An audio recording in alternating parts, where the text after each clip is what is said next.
रजत के पापा सरकारी नौकरी करते थे। वर्षों पहले ही गांव छोड़कर परिवार संग शहर आ बसे थे। बढ़िया स्कूल और कॉलेजों में रजत को शिक्षा मिली थी। रजत के चाचा शंभू आज भी परिवार संग गांव में रहकर ही खेती बाड़ी करते थे। एक दिन जब वो शाम को घर लौटा तो उसे वहां कुछ तनावपूर्ण माहौल प्रतीत हुआ। पूछने पर मां ने बताया, बेटा हमें आज ही गांव में तेरे चाचा जी के पास जाना होगा, क्योंकि रमा आजकल कुछ बीमार सी चल रही है। रजत के चाचा शंभू की लड़की का नाम रमा था। फिर इसमें चिंता करने की कौन सी बात है मां, ठीक हो जाएगी वो, रजत ने कहा। मायूसी भरे स्वर में बोली वो, बेटा कुछ बीमारियां ऐसी होती है जो ना दवा से ठीक होती है और ना ही दुआ से। रजत को मां की ये अजीब सी बात बिल्कुल भी पल्ले नहीं पड़ी। उसकी मां शांता फिर बोल उठी, अब तुझे कैसे समझाऊं बेटा कि रमा पर किसी बुरी आत्मा का साया मंडरा रहा है, ऐसी आत्मा जो किसी अकाल मृत्यु प्राप्त इंसान की है। ये सब बकवास बातें हैं मां। ओ गॉड, आज दुनिया कहां से कहां पहुंच रही है और एक हम हैं जो आज भी इन अंधविश्वासों में अटके हुए हैं। जिस पर बीतती है वही समझ सकता है बेटा। दुनिया में आज भी सब कुछ मौजूद है। तुम्हारे मानने या ना मानने से सच बदल थोड़े जाएगा, बोली वह। झुंझला सा उठा वो। ओहो मां, मैं आपसे बहस नहीं करना चाहता। ठीक है, मैं भी आपके साथ गांव चलूंगा। बोलिए कब चलना है? आज ही बेटा, बल्कि अभी ही। रजत और उसकी मां शांता देवी कार द्वारा गांव रवाना हो गए। रजत के पिताजी उनके साथ नहीं जा सके थे क्योंकि उनको छुट्टी नहीं मिल पाई थी। करीब 2 घंटे का सफर तय करके वे गांव पहुंचे। रजत की चाचा चाची ने जब उनको अपने सामने देखा तो वे बहुत खुश हो गए। रजत ने भी उन दोनों के पैर छूकर उनसे आशीर्वाद लिया। शहर में रहते हुए भी संस्कार नहीं भूला हमारा रजत, उसकी चाची मंगला के मुंह से खुशी भरा स्वर निकला। चाय पानी के बाद वे सभी आमने सामने बैठे थे और विषय थी रमा। उसका जिक्र आते ही मंगला कुछ मायूसी से बोली, सब कुछ कितना अच्छा चल रहा था शांता बहन, मगर जाने किसकी नजर लग गई हमारे घर को। मेरी प्यारी बच्ची का जाने क्या होगा? शांता ने पूछा। मगर ये सब हुआ कैसे और इस समय रमा कहाँ है? रमा अपनी सहेली पवित्रा के साथ उसके घर गई है, जहां उनकी और भी सहेलियां आई हैं। वो तो कहीं नहीं जाना चाहती थी, मगर मैंने ही उसे जबरदस्ती पवित्रा के साथ भेज दिया ताकि उसका जी कुछ राजी हो जाए। वरना तो जो कुछ उसके साथ घट रहा है उसके बाद तो कोई डर के मर भी सकता है या फिर पागल भी हो सकता है। ऐसा क्या हो रहा है रमा के साथ? मुझे बताओ चाची, इस बार पूछने वाला रजत था। यहां इतना कुछ हो गया और आपने कुछ बताया नहीं क्यों? जवाब शंभू यानी रजत के चाचा जी ने दिया। हमने सोचा कि सब कुछ ठीक हो जाएगा। सोचा तुम लोगों को खामख्वाह क्यों परेशान करें। मगर किसे पता था कि सब कुछ इतना आसानी से हल होने वाला नहीं है। चाचा चाची की पहलेनुमा बातें सुनकर रजत की उत्सुकता और बढ़ गई थी। वो सब कुछ जानने को आतुर हो उठा था कि आखिर रमा के साथ ऐसा क्या हुआ या हो रहा है जिसने सबका चैनो सुकून छीन लिया है। मंगला ने कहना शुरू किया, कॉलेज से लड़कियों का टूर घूमने जा रहा था जिसमें रमा की बहुत सी सहेलियां भी जा रही थी। उन सभी के साथ रमा को भी हमने घूमने भेज दिया था। शिमला में घूमकर सभी बहुत खुश थे, मगर वापस आते वक्त रास्ते में एक जगह किसी ढाबे पर उनकी बस रुकी थी। खाना खाने के बाद वहां से थोड़ी दूरी पर मौजूद एक मस्जिद को देखने कुछ लड़कियां चली गई थी। रमा भी उनमें से एक थी। वहां पर एक समाधि सी बनी हुई थी जहां बैठकर रमा ने ढाबे से खरीदा एक लड्डू खा लिया था। उसके कुछ घंटों बाद ही उसकी आंखें जलने लगी थी। सिर भारी सा हो गया था। पहले तो हमने इस पर ज्यादा ध्यान नहीं दिया और फूड पॉइजनिंग आदि ही समझा, लेकिन डॉक्टर ने साफ मना कर दिया था कि यह फूड पॉइजनिंग का मामला नहीं है। लेकिन ये सब तो शुरुआत भर थी। रात को रमा अपने कमरे में सो रही थी। रात को 12 या 1 बजे के बीच उसकी आंखें खुल गई। क्योंकि उसे महसूस हुआ था जैसे किसी ने उसे झंझोड़ कर उठाने की कोशिश की हो। अभी वो इस बात का अंदाजा ही लगा रही थी कि उसे वहम हुआ है या फिर सचमुच किसी ने उसे पकड़कर उठाने की कोशिश की है। तभी उसे लगा कि जैसे कोई उनकी छत पर टहल रहा है, क्योंकि उसे ऊपर से किसी के चलने की आवाजें स्पष्ट महसूस हो रही थी। रात के इस वक्त छत पर कौन हो सकता है, ये बात उसके दिमाग में कौंध रही थी। अब उसे थोड़ा डर सा भी महसूस होने लगा था। दूसरे कमरे में रमा के पापा और मैं सोए हुए थे। उसने सोचा, क्या वो हमें जगाए? ये सोचते हुए वो बिस्तर से नीचे उतरी और अभी दरवाजे की ओर बढ़ ही रही थी कि खिड़की के पास उसे एक साया दिखाई दिया जो जोर जोर से सांसें ले रहा था। रमा का दिल जैसे हलक में आ अटका। उसके मुंह से चीख ही निकल गई। उसकी चीखें सुनकर दूसरे कमरे से दौड़कर हम वहां आए और उसे संभाला। इस घटना से वो बहुत ज्यादा डर गई थी। उस दिन के बाद ऐसी ही अजीबोगरीब घटनाएं उसके साथ घटने लगी थी। एक दिन तो मैंने भी ऐसा वाकया देखा कि खुद में ही भयभीत हो गई, क्योंकि जब मैं रमा के कमरे के दरवाजे पर पहुंची तो जो कुछ भीतर देखा उसे देखकर मैं सहम गई, क्योंकि कमरे के अंदर रमा नमाज पढ़ रही थी। उसे ऐसा करते हुए मैंने पहले कभी नहीं देखा था। और जब नमाज पूरी हुई तो वो बेहोश होकर लुढ़क गई। अभी मंगला आगे कुछ कहना ही चाहती थी कि उसी समय वहां एक सुंदर सी लड़की भागी हुई आई, जिसका नाम पवित्रा था। उसके चेहरे पर हवाइयां सी उड़ रही थी और घबराहट में उसके मुंह से निकला, आंटी। वो रमा। उसके मुंह से रमा का नाम सुनकर सभी चौंक से गए। क्या हुआ था रमा को? क्या वो ठीक थी या नहीं? सभी उस लड़की पवित्रा के साथ उसके घर की ओर भागे। रजत और उसके घरवाले जल्दी से पवित्रा के घर पहुंचे। बेहोश रमा को एक पलंग पर लिटाया गया था। डॉक्टर को भी फोन कर दिया गया था। रमा के पापा शंभू ने जब पवित्रा से पूछा कि ये सब कैसे हुआ तो उसने बताया, रमा बाथरूम में गई थी। थोड़ी देर बाद जब वो बाहर निकली तो अचानक से गिर पड़ी और उसे होश नहीं रहा। डॉक्टर भी जल्दी ही वहां पहुंच गया था।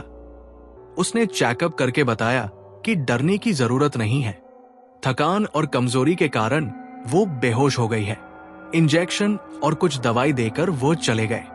रजत ने पवित्रा से कहा, आप रमा की अच्छी दोस्त हैं। क्या आप बता सकती हैं कि आजकल उसके डॉट साथ ये सब क्या हो रहा है?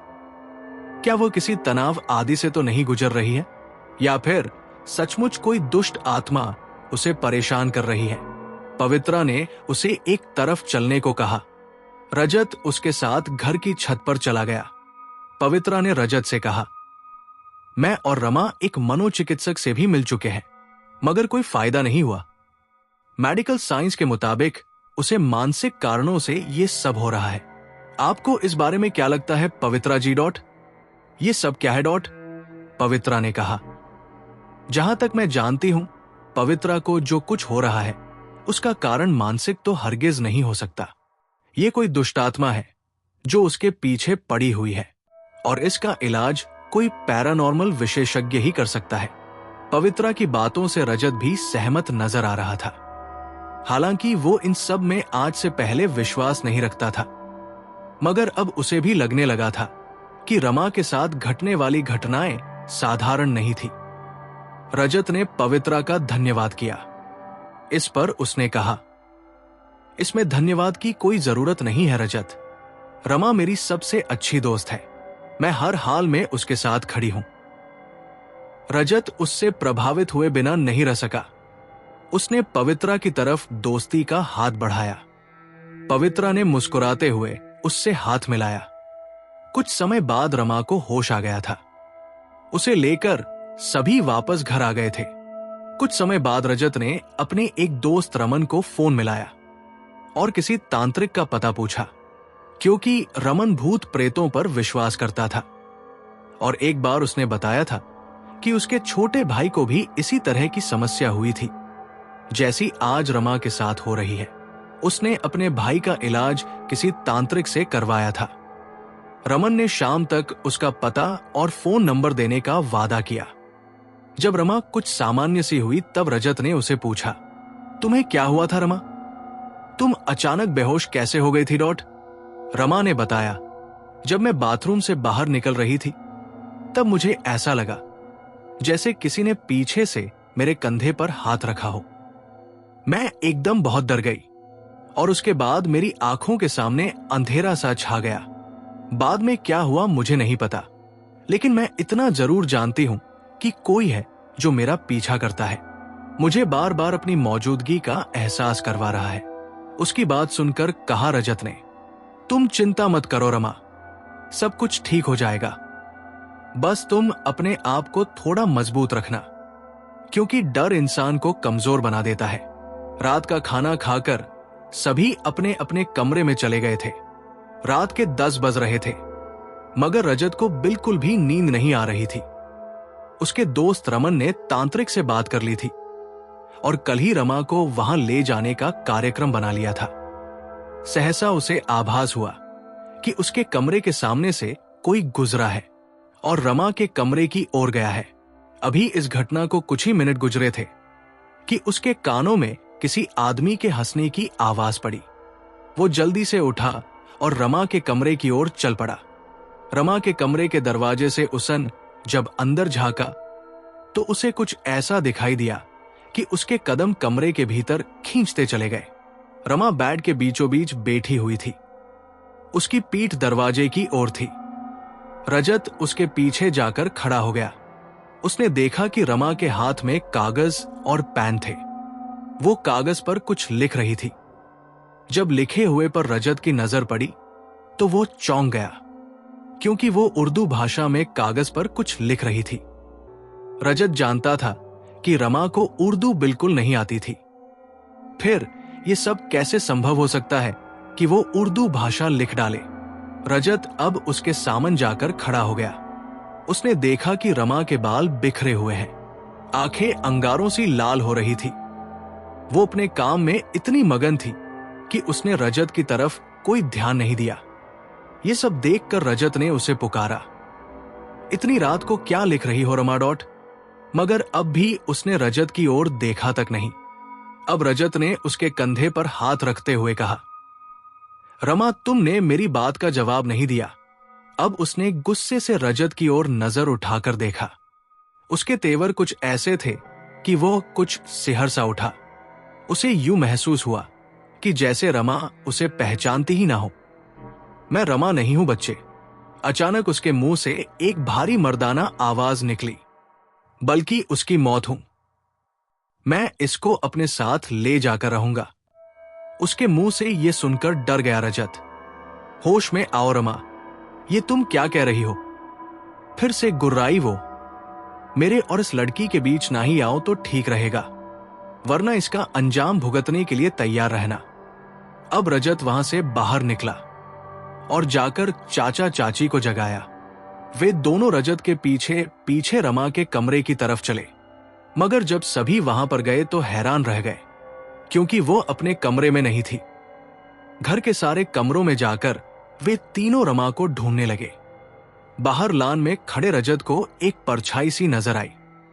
जब उसने सिर उठाकर ऊपर की तरफ देखा तो वो सहम सा गया, क्योंकि रमा छत के एक किनारे पर खड़ी थी और उसके हाव भाव से लग रहा था जैसे वो छत से नीचे कूदने ही वाली है।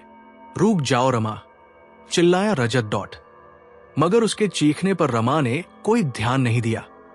तब रजत जल्दी से सीढ़ियां चढ़ता हुआ ऊपर की तरफ भागा। वहां पहुंचकर उसने रमा को पीछे से पकड़कर वापस खींचा।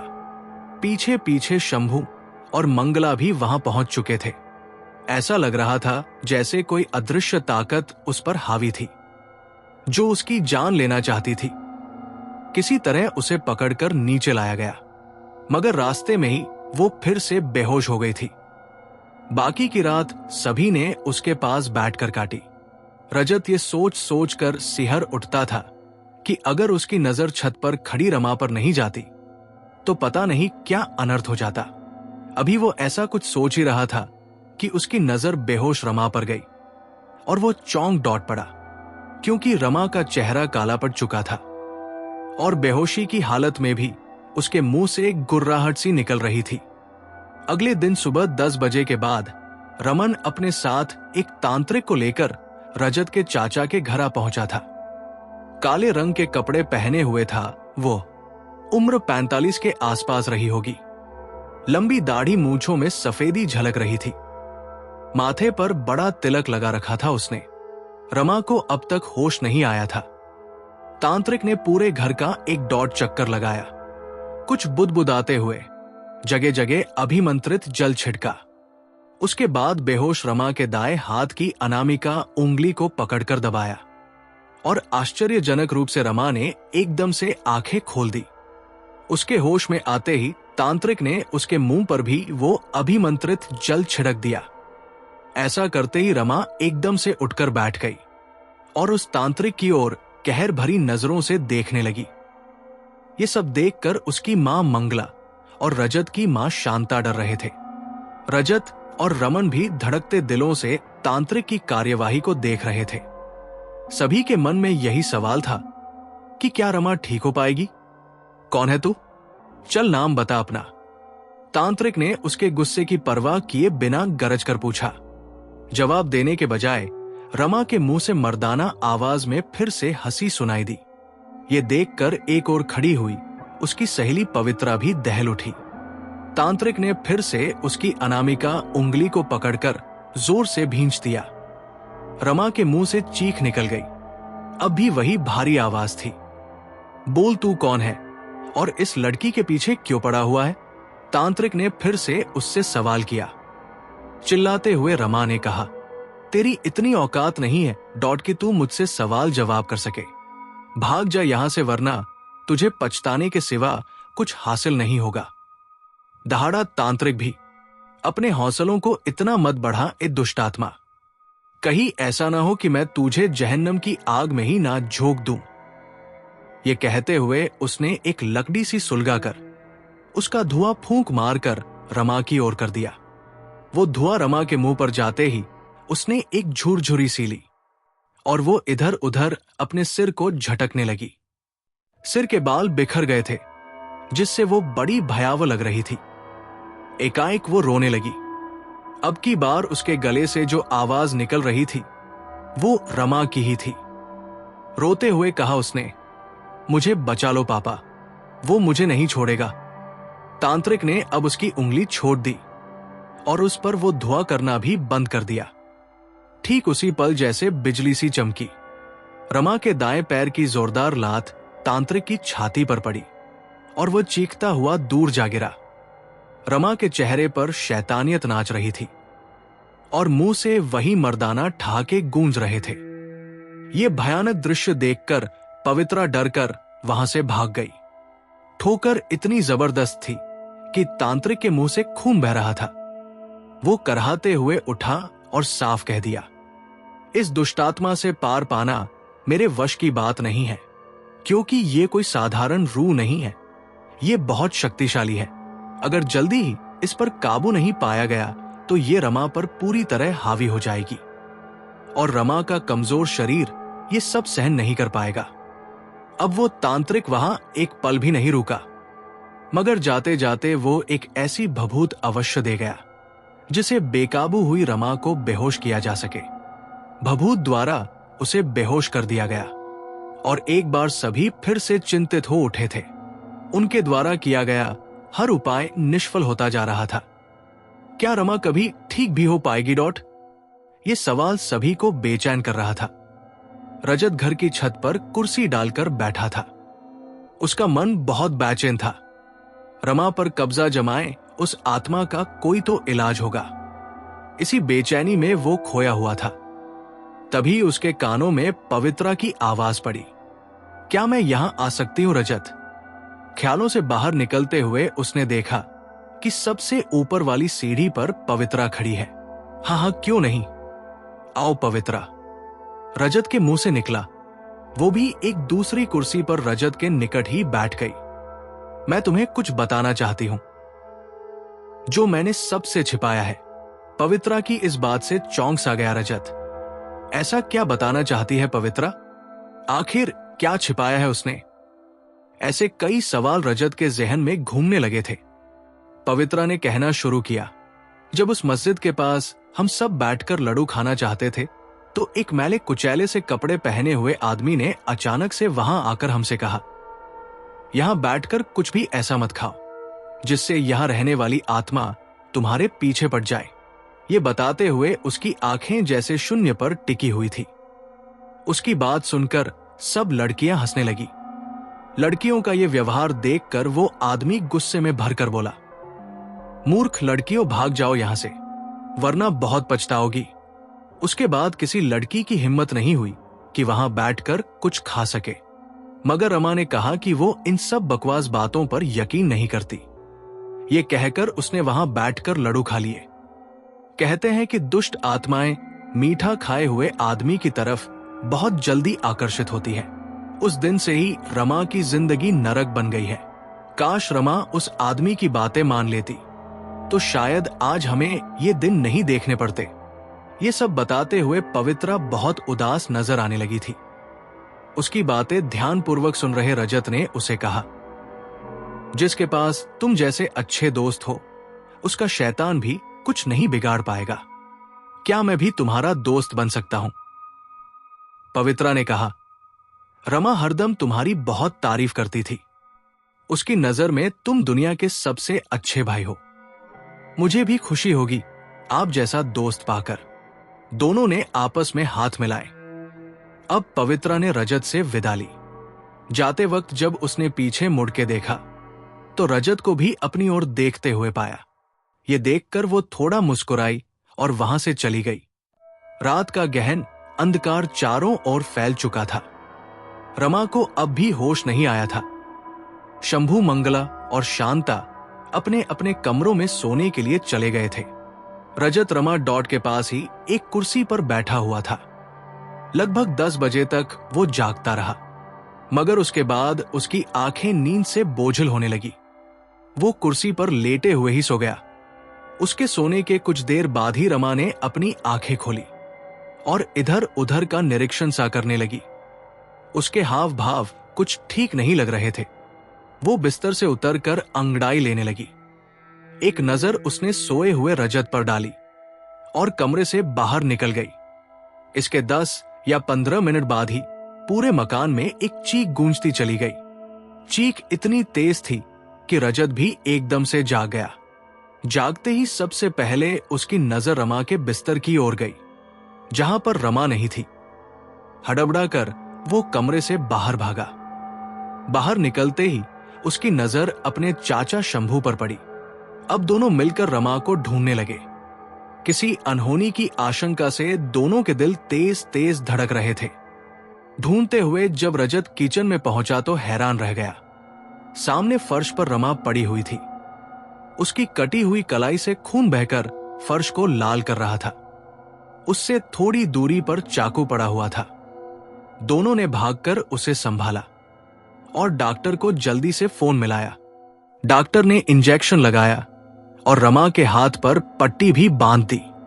रमा फिर से बिस्तर पर बेहोश पड़ी हुई थी। पड़ोस का एक आदमी राका भी वहां उपस्थित था। उसने रजत को बताया कि एक मौलवी है जो रमा को इस आफत से बाहर निकालकर ठीक कर सकता है। यह कहकर उसने उसका फोन नंबर रजत को लिखा दिया। वो कोई जमाल खान नामक मुस्लिम था जो नगीना नामक स्थान पर रहता था। रजत ने फोन पर उसे सारी बातें बताई। जमाल खान ने कहा कि पीड़ित को बंद गाड़ी से मेरे पास लाया जाए और ध्यान रहे कि जब वो मेरे गांव की सीमा में प्रवेश करेगी तो आक्रामक भी हो सकती है, क्योंकि मैंने गांव की सीमा को मंत्रों द्वारा बांध रखा है, जिस कारण जब कोई दुष्ट आत्मा वहां से गुजरती है तो उसे अत्यधिक पीड़ा होती है। मगर जब तक तुम मेरे पास ना पहुंचो तुम्हें उसे गाड़ी से नीचे नहीं उतरने देना है। रजत और उसके परिजनों को फिर से एक आशा की किरण दिखाई दे रही थी। अगले दिन ही रजत ने अपने चाचा शंभू, अपने दोस्त रमन और अपनी मां शांता देवी को साथ लेकर कार द्वारा जमाल खान के पास जाने की तैयारी कर ली थी। भभूत द्वारा रमा को फिर से बेहोश कर दिया गया था। लगभग 2 घंटे के सफर के बाद रजत की नजर उस बोर्ड पर गई जिस पर नगीना 3 किलोमीटर लिखा हुआ था। अभी गाड़ी नगीना की सीमा में प्रवेश कर ही रही थी कि रमा ने एकदम से अपनी आंखें खोली और इधर उधर नजरों को घुमाकर देखने लगी। फिर एकदम से उसके मुंह से गुर्राहट निकली, गाड़ी को यही रोक दो वरना तुम सबकी खैर नहीं। गाड़ी को ड्राइव कर रहे रजत का मन किसी बुरी आशंका से धाड़ धाड़ कर बज उठा। गाड़ी में सवार अन्य लोग भी घबरा गए थे। इसे कसकर पकड़ लो सभी लोग, चिल्लाया रजत। हम बस कुछ ही मिनटों में अपनी मंजिल तक पहुंच जाएंगे। तुम्हारी मंजिल मौत होगी अगर तुमने गाड़ी नहीं रोकी। बिखरे बालों और अंगारों सी जलती आंखों वाली रमा एकाएक ड्राइव कर रहे रजत पर पीछे से झपटी। उसके एकदम से हमलावर होने की किसी ने उम्मीद नहीं की थी। उसने पीछे से रजत की गर्दन पर अपने नाखूनों से वार किया। पीड़ा से करा उठा वह, और एक पल के लिए गाड़ी का बैलेंस भी बिगड़ गया। फलस्वरूप गाड़ी सड़क पर इधर उधर लहराने लगी, मगर जल्दी ही रजत ने उसे कंट्रोल कर लिया, नहीं तो गाड़ी कहीं टकराकर दुर्घटनाग्रस्त भी हो सकती थी। शंभू और शांता ने उसे पकड़कर रजत से अलग किया। किसी को नहीं छोड़ूंगा, मरोगे सब के सब। फिर से मर्दाना आवाज रमा के मुंह से निकल रही थी। गाड़ी रोक दौड़ कर मुझे नीचे उतार दो वरना सब के सब भुगतोगे। ये कहकर उसने शांता देवी की गर्दन पकड़ ली। रमन और शंभू रमा को पकड़कर शांता से अलग करने की कोशिश करने लगे, मगर उसके जिस्म पर पता नहीं कैसी शैतानी ताकत सवार थी जिसके कारण उसकी पकड़ बड़ी मजबूत थी। छीना झपटी वाला माहौल बन गया था। किसी तरह शांता को उससे अलग किया गया। तब पलटकर उसने रमन के कंधे पर अपने दांत गड़ा दिए। दर्द से चिल्लाया रमन। इस बीच गाड़ी नगीना पहुंच गई थी। रजत ने एक मदरसे के सामने गाड़ी रोकी और जल्दी से जमाल खान का नंबर डायल किया। थोड़ी देर बाद ही वो गाड़ी के पास पहुंच गया था। उसकी उम्र 50 के करीब थी। मूंछें नहीं रखे हुए था वह, लेकिन दाढ़ी काफी बड़ी थी। सिर पर जालीदार टोपी पहने था वह। कुल मिलाकर लंबा तगड़ा और मजबूत आदमी था जमाल खान। उसने गाड़ी का पिछला दरवाजा खोला और मंत्र पढ़ते हुए एक काला टीका रमा के माथे पर लगा दिया। ऐसा करते ही रमा कुछ शिथिल सी पड़ गई। अब उसे पकड़कर नीचे उतारा गया। थोड़ी देर बाद मदरसे के सामने ही सफेद पदार्थ से एक गोल घेरा खींचकर उसमें रमा को बिठाया गया। उसके ठीक सामने जमाल खान बैठा हुआ था। उसने चिमटे जैसी एक लगड़ी से रमा की अनामिका उंगली को दबाया। ऐसा करते ही रमा के मुंह से डरावनी चीखें निकलने लगी। कभी गुर्राहट और कभी रुदन की आवाजें वहां गूंज रही थी। उसके बाद जमाल खान ने एक सफेद धागा लिया और उसको अपने दोनों हाथों में पकड़कर बल देने लगा। साथ साथ कुछ बुदबुदा भी रहा था। बुदबुदाते हुए उसने उस धागे को हल्का सा रमा के गले में बांध दिया और कड़क आवाज में सवाल किया, बता कौन है तू और इस लड़की के पीछे क्यों पड़ा हुआ है? रमा ने जलती आंखों से उसे देखा और दहाड़ी, मैं तेरा गुलाम नहीं हूं मौलवी, जो तू मुझे अपना आदेश सुना रहा है। नहीं छोड़ूंगा इस लड़की को। तुझे जो करना है कर ले, अच्छा तो तुझे सबक सिखाना ही पड़ेगा। ये कहकर उसने रमा के गले में बांधे हुए धागे को कसना शुरू कर दिया। इसी के साथ रमा पर सवार शैतान दर्द से बिलबिला सा उठा। उसके बाद मौलवी ने फिर से लकड़ी द्वारा उसकी अनामिका उंगली को जोर से भींचा। दर्द से बिलबिलाते हुए चीखा शैतान, बंद करो ये सब, मैं सब कुछ बताता हूं। ठीक है तो फिर हो जा शुरू। मौलवी ने उसे कुछ ढील देते हुए कहा। रमा के शरीर पर हावी उस रूह ने अपनी भारी आवाज में बताना शुरू किया, मेरा नाम मोहसिन है, मुझे तलवार से काटकर मार डाला गया था। तब से मैं उस मस्जिद के पास स्थित उस समाधि पर ही रहता हूं। तुझे किसने और क्यों मारा? पूछा मौलवी ने। लाल आंखों से मौलवी को घूरते हुए चिल्लाई वो, मैंने उसी जगह पर अताउल्लाह की बेटी फरजाना का बलात्कार किया था। फरजाना के बाप और भाइयों ने मुझे तलवार से काट कर मार दिया। जीते जी भी तुमने बेइंतहा बुरे कर्म किए हैं और अब मरने के बाद भी अपनी नापाक हरकतों से बाज नहीं आ रहा। तुझे उस परवरदिगार के न्याय का भी खौफ नहीं जो तुझे जहन्नुम की आग में झोंक देगा। इस लड़की के जिस्म पर कब्जा क्यों किया तूने? इसने तेरा क्या बिगाड़ा था? ये मुझे फरजाना जैसी खूबसूरत लगी थी, इसलिए मेरा दिल आ गया था इस पे। मैंने इसे कभी छत से गिराकर तो कभी चाकू से हाथ कटवा कर मारने की भी कोशिशें की, मगर इसके भाई ने बार बार बीच में आकर इसको बचा लिया। लेकिन कब तक बचेगी ये मुझसे? इसे तो अब मरना ही होगा। अपने होश की दवा कर ए जालिम दहाड़ा मौलवी। तेरे जैसी पता नहीं कितनी नापाक रूहें मेरे सामने रहम की भीख मांगती नजर आती है। अब तेरा भी जाने का समय आ गया है। ये कहकर मौलवी ने लोबान जलाकर धुआं कर दिया और मंत्र पढ़ते हुए रमा के माथे के बीचों बीच अपने दाएं हाथ का अंगूठा रख दिया। जैसे ही लोबान का धुआं रमा के नथुनों में गया, वो फिर से चीख चिल्लाने लगी, बालों को इधर उधर झटकने लगी। एक अजीब सी बेचैनी से उसका सारा जिस्म कांप रहा था।